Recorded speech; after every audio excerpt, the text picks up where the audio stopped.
আন্তর্জাতিক অপরাধ ট্রাইব্যুনালের প্রসিকিউশন টিম সাবেক রাষ্ট্রপতি জিয়াউর রহমান হত্যায় জড়িত মুজাফফরের এনআইডি সংক্রান্ত তদন্ত চালাতে গিয়ে চাঞ্চল্যকর তথ্য উন্মোচন করে। দেশের বিপুল সংখ্যক নাগরিকের জাতীয় পরিচয়পত্র বা এনআইডির সংবেদনশীল তথ্য ডার্ক ওয়েবে ছড়িয়ে পড়েছে। ভাবুন তো, আপনি আপনার পকেটে যে জাতীয় পরিচয়পত্র বা এনআইডি কার্ডটি বহন করছেন কিংবা যে বায়োমেট্রিক ডেটা দিয়ে আপনার সিম ও ব্যাঙ্ক অ্যাকাউন্ট খুলেছেন, সেই সমস্ত সংবেদনশীল তথ্য এখন আন্তর্জাতিক ডার্ক ওয়েবের অন্ধকার বাজারে উন্মুক্তভাবে বিক্রি হচ্ছে। কোনো গুঞ্জন বা ফ্যান্টাসি নয়। আন্তর্জাতিক অপরাধ ট্রাইব্যুনালের প্রসিকিউশন টিম যখন সাবেক রাষ্ট্রপতি জিয়াউর রহমান হত্যাকাণ্ডে জড়িত আসামি মুজাফফরের এনআইডি নিয়ে তদন্তে নামে, ঠিক তখনই উন্মোচিত হয় এক হাড়হিম করা সত্য। 1.5 মিলিয়ন থেকে শুরু করে দেশের নিবন্ধিত 17 কোটি ভোটারের সম্পূর্ণ এনআইডি ডেটাবেস, ক্যাবিনেটের গোপন ফাইল, এমনকি মিলিটারির স্পর্শকাতর অ্যাক্সেস ক্রেডেনশিয়ালও চলে গেছে বিশ্বমানের সাইবার অপরাধীদের দখলে। এর চেয়েও বড় শকিং টুইস্ট হল, সরকার নতুন যেসব ফ্যামিলি কার্ড বা হেলথ কার্ড চালুর পরিকল্পনা করছে, সেগুলোকে হ্যাক করার জন্য ডার্ক ওয়েবে অলরেডি তৈরি করে রাখা হয়েছে বিশেষ টেলিগ্রাম বট ও ম্যালওয়্যার পেলোড। কিভাবে দেশের ইতিহাসের সবচেয়ে বড় এই সাইবার বিপর্যয় ঘটল, আজ আমরা দ্য রিভিল মাস্টারে উন্মোচন করব 17 কোটি এনআইডি ডেটা চুরির সেই ডার্ক টেকনিক্যাল মেকানিজম, এবং ভিডিওর শেষে আমরা দেখাব আপনার আমার ছবি, ঠিকানা আর আঙুলের ছাপ বিক্রি করে সাইবার অপরাধীরা কিভাবে গড়ে তুলছে নতুন এক ক্রাইম সাম্রাজ্য।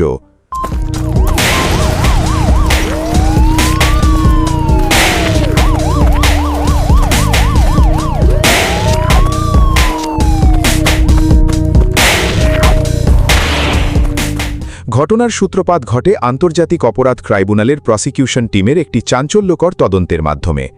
সাবেক রাষ্ট্রপতি জিয়াউর রহমান হত্যা মামলার অন্যতম অভিযুক্ত মুজাফফরের এনআইডি এবং তার আসল পরিচয়পত্র ভেরিফাই করতে গিয়ে তদন্তকারীরা জানতে পারেন যে তার তথ্যগুলো এনআইডি সার্ভারের বাইরে এক অচেনা স্থানে সংরক্ষিত রয়েছে। অনুসন্ধানের গভীর থেকে বেরিয়ে আসে এক বিশাল সাইবার কেলেঙ্কারি। বাংলাদেশ নির্বাচন কমিশনে নিবন্ধিত প্রায় 17 কোটি বা 170 মিলিয়ন ভোটারের সম্পূর্ণ তথ্য ডেটাবেস এখন আন্তর্জাতিক ডার্ক ওয়েবের ডার্ক মার্কেটে কেনাবেচা হচ্ছে।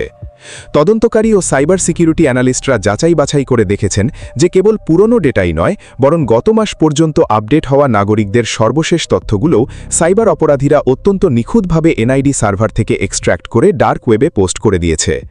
ডার্ক মার্কেটের গভীরে প্রবেশ করে সাইবার সিকিউরিটি বিশেষজ্ঞরা যা দেখেছেন তা যে কোনো স্বাধীন রাষ্ট্রের সার্বভৌমত্বের জন্য এক বিশাল হুমকি। ডার্ক ওয়েবের ফোরামগুলোতে কেবল সাধারণ মানুষের নাম, জন্ম তারিখ, বাবা মায়ের নাম কিংবা স্থায়ী ঠিকানা লিক হয়নি, সেখানে দেশের ক্যাবিনেট বিভাগ, গুরুত্বপূর্ণ প্রশাসনিক কর্মকর্তা এবং মিলিটারির শীর্ষ পদের স্পর্শকাতর অ্যাক্সেস পাসওয়ার্ড ও ক্রেডেনশিয়াল ছড়িয়ে পড়েছে। মাত্র কয়েকদিন আগেও নতুন করে 268টি অত্যন্ত গুরুত্বপূর্ণ সরকারি ওয়েবসাইটের ডোমেইন ও সাবডোমেইনের অ্যাডমিন পাসওয়ার্ড ডার্ক মার্কেটে সার্কুলেট করা হয়েছে। এর অর্থ হল, বিশ্বের যে কোনো প্রান্তের একজন ব্ল্যাক হ্যাট হ্যাকার চাইলে এই লিক হওয়া ক্রেডেনশিয়াল ব্যবহার করে সরাসরি বাংলাদেশের সরকারি সার্ভারে ঢুকে গোপন নথি চুরি করতে পারে অথবা পুরো সিস্টেমকে র্যানসামওয়্যার দিয়ে অচল করে দিতে পারে। বাংলাদেশের এনআইডি ডেটাবেস মূলত একটি সেন্ট্রাল সার্ভারে সংরক্ষিত থাকে, যেখান থেকে বিভিন্ন সরকারি বেসরকারি ব্যাংক, টেলিকম কোম্পানি ও সেবা প্রদানকারী প্রতিষ্ঠানগুলো এপিআই বা অ্যাপ্লিকেশন প্রোগ্রামিং ইন্টারফেসের মাধ্যমে এনআইডি ভেরিফিকেশন সম্পন্ন করে। সাইবার বিশেষজ্ঞদের অনুসন্ধানে উঠে এসেছে যে মূল নির্বাচন কমিশনের সার্ভারে সরাসরি হ্যাক না করে হ্যাকাররা মূলত এই থার্ড পার্টি ভেন্ডার বা সাবডোমেইনগুলোর উপর হামলা চালিয়েছে।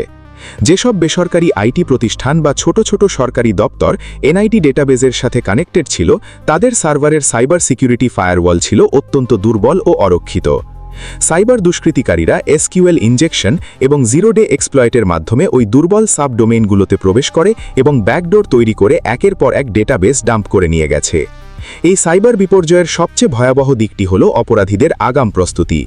নতুন সরকার দেশের নিম্ন আয়ের মানুষের জন্য যেসব ফ্যামিলি কার্ড, কৃষক কার্ড কিংবা সর্বজনীন হেলথ কার্ড চালুর উদ্যোগ নিচ্ছে, সেগুলোকে টার্গেট করার জন্য ডার্ক ওয়েবের হ্যাকিং গ্রুপগুলো ইতিমধ্যে রেডিমেড পেলোড এবং টেলিগ্রাম বট রেডি করে রেখেছে।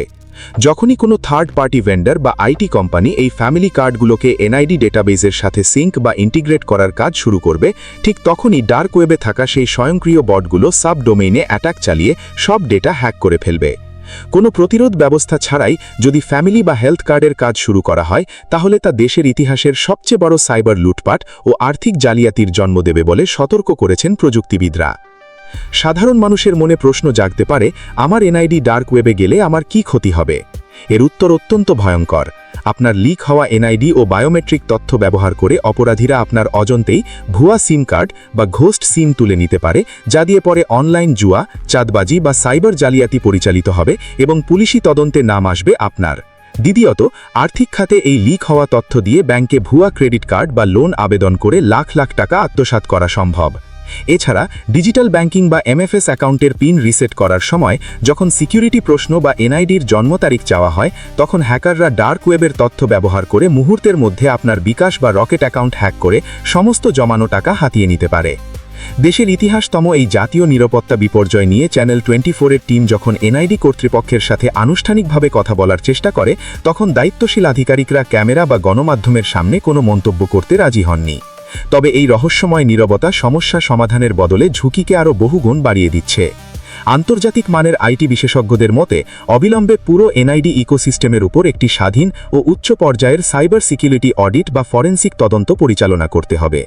যে 268টি জরকারি ক্রেডেনশিয়াল লিক হয়েছে, সেগুলোর পাসওয়ার্ড সঙ্গে সঙ্গে রিসেট করতে হবে এবং সমস্ত থার্ড পার্টি ভেন্ডারের এপিআই অ্যাক্সেস সাময়িকভাবে স্থগিত করে উন্নত এনক্রিপশন বা AES 256 এবং 2 ফ্যাক্টর অথেন্টিকেশন বাধ্যতামূলক করতে হবে। অন্যথায় আগামীর ডিজিটাল বাংলাদেশ সম্পূর্ণ অচল হয়ে পড়ার ঝুঁকিতে থাকবে। আপনার এনআইডি কেবল একটি প্লাস্টিক বা কাগজের টুকরো নয়, এটি ডিজিটাল দুনিয়ায় আপনার নাগরিক অস্তিত্ব ও নিরাপত্তার প্রতীক। যখন 17 কোটি মানুষের স্পর্শকাতর ডেটা আর দেশের ক্যাবিনেট থেকে মিলিটারির গোপন পাসওয়ার্ড ডার্ক ওয়েবের বাজারে বিক্রি হতে থাকে, তখন একে কোনো সাধারণ আইটি ত্রুটি বলা চলে না। এটি জাতীয় নিরাপত্তার উপর এক বিরাট আঘাত। সরকার ও এনআইডি কর্তৃপক্ষের উচিত অবিলম্বে দায় এড়ানোর সংস্কৃতি থেকে বেরিয়ে এসে এই বিশাল সাইবার ছিদ্র বন্ধ করা এবং নতুন কোনো ডিজিটাল কার্ড চালুর আগে শতভাগ সাইবার নিরাপত্তা সুনিশ্চিত করা।